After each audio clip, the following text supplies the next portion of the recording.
Привет, друзья! Столкнулся с проблемой на последней из игр. У меня заклинило Glock 18C от фирмы VE. Затвор встал вот именно в этом положении и отказывался без применения силы возвращаться на место. Я сделал вывод, что проблема была либо с магазином, но так как я его изучил, то проблему там не выявил, то понял, что проблема у меня случилась внутри. То есть с внутрянкой. И это видео я подготовил для того, чтобы вас ознакомить, как разобрать газовую камеру у Glock 18C от фирмы VE. Перед началом проведения работ не забудьте пистолет полностью обезвредить, то есть изъять хотя бы магазин. Путем отжатия двух кнопок на корпусе пистолета необходимо снять затвор. Это делается очень просто. Далее снимаем возвратную пружину. Здесь абсолютно нет ничего сложного. И вынимаем внешний и внутренний стволик с камерой хоп-апа. Применять силу здесь не стоит, все снимается простенько, это нам не понадобится. И вот перед нами та самая газовая камера, которую будем чинить.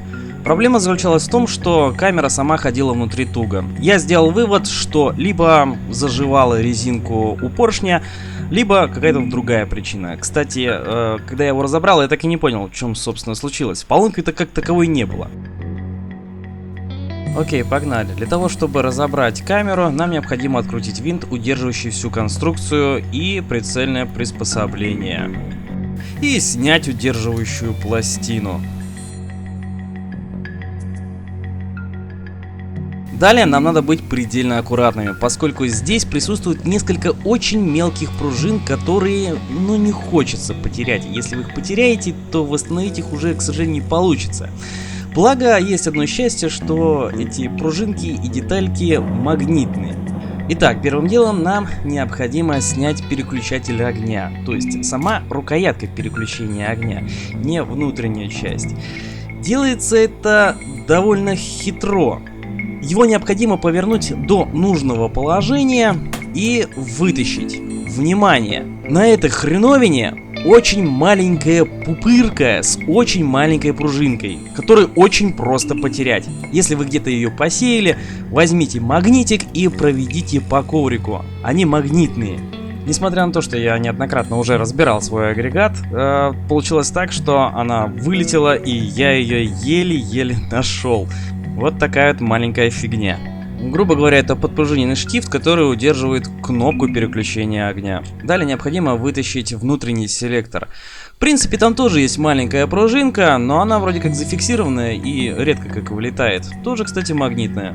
После этого можно вытащить и саму газовую камеру. Там ее больше ничего не удерживает. Внимание, там тоже есть пружина, которая заставляет возвращаться цилиндр, если его так можно обозвать. Внутри пружинки есть штифт. Детальки очень маленькие, не потеряйте. Приклеивайте на магнит. В принципе, все. Вынимаем внешнюю часть газовой камеры и видим поршень. У меня была проблема то, что он был хреново зафиксирован и болтался. В принципе, даже если очень сильно затянуть винт, она там довольно свободно ходит. Но я убедился в том, что она у меня была зафиксирована крайне плохо. Поэтому я просто потянул винт, немного добавил силиконовой смазки, и на этом ремонт мой закончен.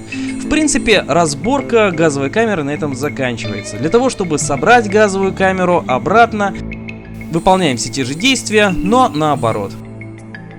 Первым делом вставляем внешнюю часть газовой камеры и возвращаем на место пружинку вместе со штифтом. Не забудьте. Выставляем ее так, чтобы она была ровно. В принципе, она по-другому уже не ляжет.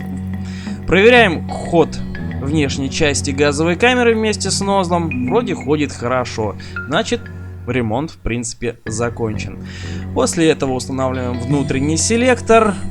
Поставить его как-то другим способом, как он должен типа стоять, у вас не получится. Его можно поставить всего лишь одним единственным образом. Единственное, что с помощью отвертки необходимо будет поддеть пружинку, и он сам встанет туда как родной. Нет ничего сложного, ничего страшного. После всех этих операций нам необходимо вернуть ручку селектора на свое законное место. Не забудьте поставить обратно маленькую пружинку и штифт, которые вы заведомо повесили на магнит. Вставляем его в необходимое отверстие, иначе его тоже не вставить, и с помощью отвертки слегка поддеваем тот штифт, который удерживает у нас конструкцию. После этого нам необходимо провернуть слегка селектор для того, чтобы его зафиксировать. Для этого внутреннюю часть селектора слегка надо отодвинуть и потом уже повернуть рукоятку. Особо не увлекайтесь проверять селектор, иначе у вас внутренняя часть может вылететь и вам придется повторить всю эту операцию заново. Шайса. Все, что нам остается, это зафиксировать всю нашу конструкцию с помощью специальной удерживающей пластинки. Иначе ее как-то поставить тоже у вас не получится. Хитрая конструкция этого просто не позволит. И встанет она единственным только способом. Ставим прицельную щель на место и все это затягиваем винтом. После чего проверяем на работоспособность селектор. Ходит он хорошо. Сам произвольно не переключается, значит все выполнено отлично. Далее дело техники. Внутренние и внешние столики с камерой хоп-апа вставляются на место как родные. Все это фиксируется возвратной пружиной. Напяливается на пистолет и проверяется ход затвора. Для чистоты эксперимента необходимо пострелять. Автоматический огонь сработал хорошо. Одиночный. Все отлично, шикарно работает. Даже, похоже, чуть-чуть увеличилась отдача. Вообще, я думал, что с моим пистолетом совсем все печально, и я уже готовился менять внутренности на него. Но, как оказалось, просто не хватило прямых рук. Я давно не делал ТО для него, и слишком было мало смазки. Так что не забывайте ухаживать за своим инструментом. А на этом у меня все, или почти все. Спасибо за то, что посмотрели это видео до самого конца. Если оно было вам полезным, расскажите о нем вашим друзьям. Ну или поставьте палец вверх. Ваши замечания я жду в комментариях. Я понимаю, что некоторые детали я называл крайне криво. Я не являюсь механиком, я простой банальный обзорщик. Всем увидимся, пока.